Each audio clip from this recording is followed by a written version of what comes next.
a la conversación. ¿Cómo estás, Nico Yacoy? Buenas noches.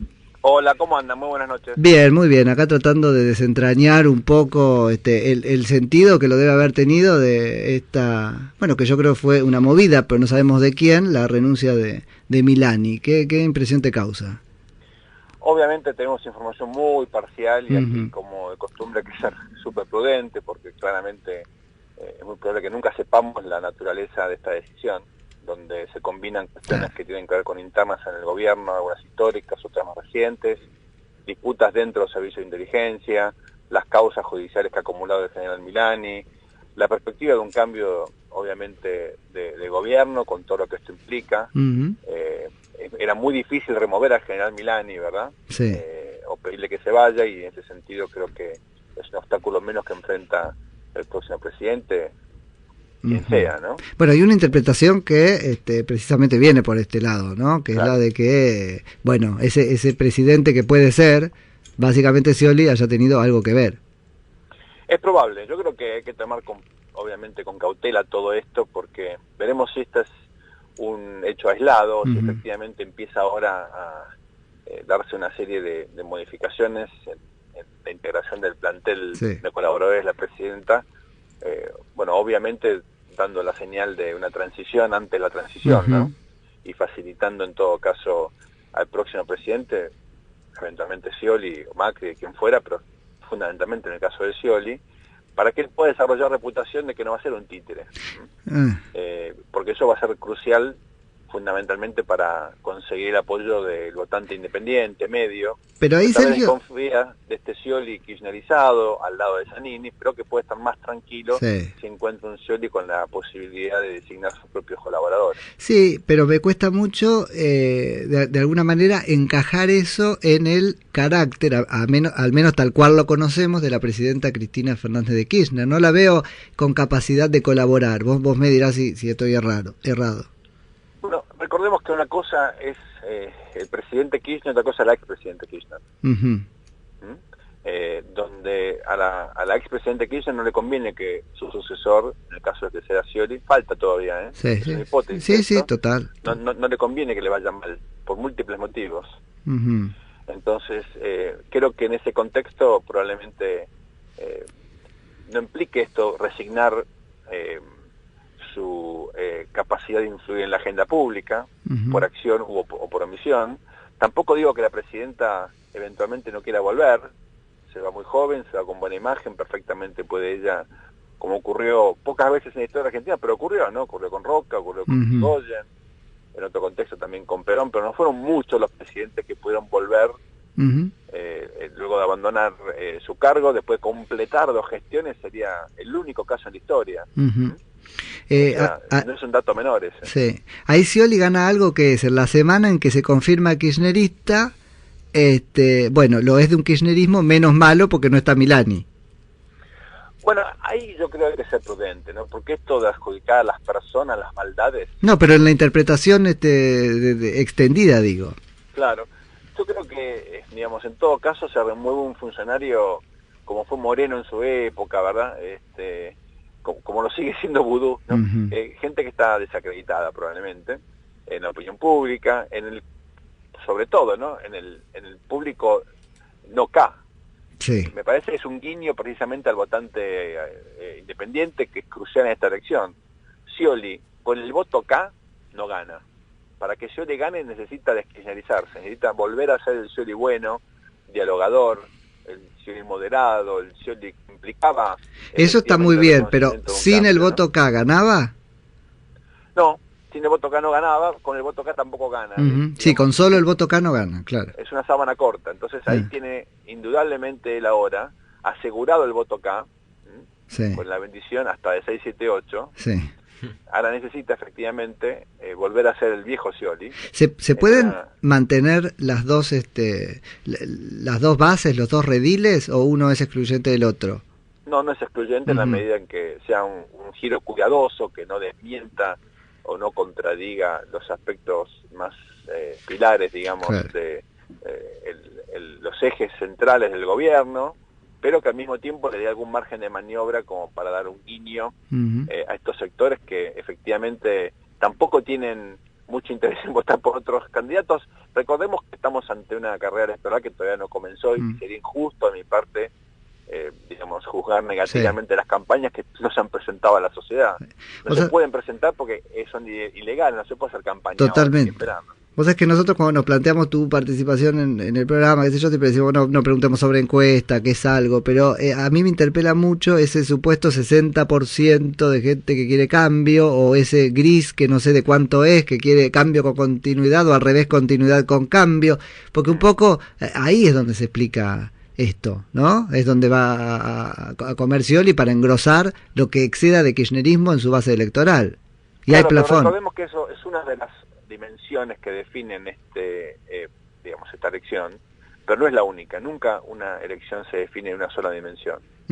Nunca es solamente la economía, nunca es solamente la seguridad, nunca es solamente el electorado. Es más, lamentablemente tampoco se puede generalizar, porque las investigaciones más recientes ponen de manifiesto que lo que predomina en una sociedad como la Argentina son segmentos o nichos o grupos donde la ponderación varía. Entonces, para alguien de clase, digamos, alta, la corrupción es mucho más y el cepo son más importantes tal vez que el dólar, que la inflación y la fuente de trabajo o el transporte público, porque no usa el transporte público. Y para alguien que está obviamente en la base de la pirámide, el plan social, lo básico, ¿no? Los elementos más caracterizados con, digamos, con lo que hace la vida cotidiana, la supervivencia, son mucho más relevantes que la corrupción. No le gusta que haya corrupción, pero como no puedes cambiar, lo que necesita son cosas mucho más elementales. Entonces, mirándolo en ese sentido, lo que hay que identificar, y es demasiado temprano para eso, el votante indeciso, el votante independiente, el moderado, el que no está ni un lado ni del otro, bueno que a ese sector que es lo que más le interesa, y es demasiado prematuro para eso. ¿Y de cuánto es, digamos, cuál es la envergadura de ese votante? Bueno, mirando, ahí tenés una forma, digamos, indirecta por lo menos de entenderlo, ¿no? Porque claramente hay un sector que siempre apoya al gobierno, lo votó en el 2009, lo votó en el 2013 casi con los mismos guarismos, que es un 30%. Uno podría definir que ese es el piso del gobierno. En ese 30% tal vez haya la mitad, un poquito más de gente bien ideologizada, muy entusiasmada con la presidenta, que no llena, digamos, el patio de las palmeras, pero iría, si pudiera. Sí. Pero es la mitad, ¿no? No es mucho más que eso. El kirchnerismo patriótico, le decimos acá. Patriótico, exactamente. Un segmento es que no viene del peronismo, viene de la izquierda, o se acercó a la militancia de la mano de grupos sociales tipo el Movimiento Evita, o la Cámpora, o Colina, o algún otro, y siempre hay un segmento importante del peronismo pragmático, que por de hecho está cerca del poder, se acostumbra o se mimetiza, ¿no?, con esta clase de movimientos. Eso es un número importante, el 15, 17, 18%, no más que eso. Después hay otra gente que acompaña a la presidenta, eso ya te suma el 30%. Del otro lado hay algo parecido, hay un 30% de gente que rechaza de forma tajante todo lo que hace la presidenta. Claro. Le parece que nadie gobernó peor en Argentina ni en el mundo y cosas por el estilo, dicen cosas terribles de ella, son muy militantes en las redes sociales, hicieron cacerolazos un tiempo, después ya no lo hicieron más. Bueno, digamos, ahí te queda, digamos, los dos extremos definidos, y en el medio hay un 40% de gente, muchos de los cuales ya la verdad que no creen en nada, ¿no? O sea, están decepcionados de todas las ofertas, que hay algunas cosas que le gusta a este gobierno, o de la personalidad de la presidenta, de su resiliencia, su coraje, la forma en la cual ella habla, cómo se repuso a la muerte de su marido. Sí, te iba a decir, lo que consciente con ella cuando le pasan estas cosas. Exacto. Admira que se reponga en situaciones complejas, ¿no? Es importantísimo lo que estás diciendo en esta radio, para el oyente de esta radio, porque vos sabés que percibo que como están naturalmente anclados en uno de esos 30%, no te voy a decir cuál, no percibe que el amperímetro lo va a mover un 40% de la sociedad que es gris, en el que Scioli tiene posibilidad cierta de comer, digamos, o de morder. Y por eso quería que ponga... Pero Macri también. También, pero acá se lo ve como... Pero como Macri mintió y dijo que el 60% de la sociedad quiere cambio y de ninguna manera va a votar a... Bueno, me parece que es distinto el panorama real. No creo que haya mentido Macri, sino que está interpretando los actos de forma un poquitito exagerada. Ah, bueno, está bien. No, bueno, porque yo creo que cuando mirás la micro de esa definición, no es un cambio absoluto, es un cambio, digamos... Bueno, es donde juega relativo. si continuidad con cambio o cambio con continuidad, ¿no? Que es como, Claro, pero parece un juego de palabras, pero es un matiz importante. es importante, y recordemos, esta es una de las dimensiones, no la única, en las cuales se va a organizar el sistema de preferencias o el conjunto de preferencias para esta elección. Cuando digo no la única, me refiero a lo siguiente, cuidado con esto.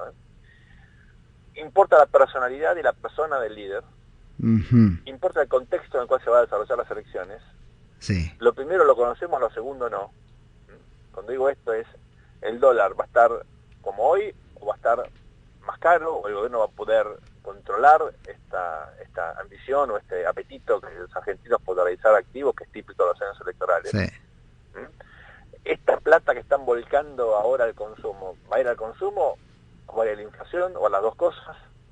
Ojo con eso, porque me parece que hay, digamos, un supuesto que como hay una calma chicha, o lo hubo en los últimos meses, bueno, probablemente hay gente que piensa que esto va a continuar. Les doy un dato reciente, el último informe de índice de confianza del consumidor que elabora la Universidad de Itela, que venía creciendo de forma sistemática los últimos 6 meses, bueno, en el mes de junio se estancó. Ojo. Pasa que esa calma chicha hace que ese 40% se acerque más a Scioli que a Macri. Quiero ver. Por ahora, por lo menos, ¿no? Bueno, todavía eso no se refleja en las encuestas de intención de voto, por lo menos que tenemos hasta ahora. Hay que ver cuál es el impacto del efecto Zanini, ojo, y también hasta qué punto las otras fórmulas contribuyen a generar algún apetito para no entrar en la polarización. Cuidado que quiero ver qué pasa, por ejemplo, con la interna o la primaria entre Massa y De la Sota. ¿Qué pasa con Margarita Stolbizer, que es una candidata diferente? Es la única candidata mujer que no enfrenta una elección primaria. O sea, uno supone que Margarita ya tiene el piso mínimo de votos para estar pensando más en octubre. Es una candidata diferente también en términos de los atributos ideológicos, claramente socialdemócrata. No digo que sea algo mayoritario, ¿no? El liberalismo de izquierda argentino no es mayoritario, pero tiene cosas distintas para decir, y la ventaja es que no compite para ganar, que es muy importante eso. Sergio, buenas noches, Bernie, ¿cómo estás? Hola, Bernie, qué gusto. ¿Todo bien? Bárbaro. Pregunta muy corta, ¿qué pasó en el pensamiento político argentino, en la sociedad, que hoy las fórmulas no son federales? O sea, Scioli, Zanini, Macri, Gabriela, o sea, ¿qué sensación tenés de eso? Dos cuestiones. Hay fórmulas que son federales. Massa, por ejemplo, Sáenz es una fórmula sí, pero De la Sota, obviamente, es cordobés. Rodríguez es puntano, ¿verdad? Pero los medios dicen que es Scioli o Macri, por eso me refiero, ¿no? Bueno, pero la realidad mediática es eso, ¿no? La realidad, digamos, de la sociedad es un poco distinta, por más que a los medios les pese, ¿no? Pero aún así te diría, los líderes son nacionales precisamente gracias a los medios. Y el régimen electoral argentino, a partir de la reforma del 94, recordemos ya no tenemos más el famoso colegio electoral, sino eso es un distrito único, con lo cual la verdad que el sesgo hacia candidatos urbanos tiene sentido también desde el punto de vista electoral.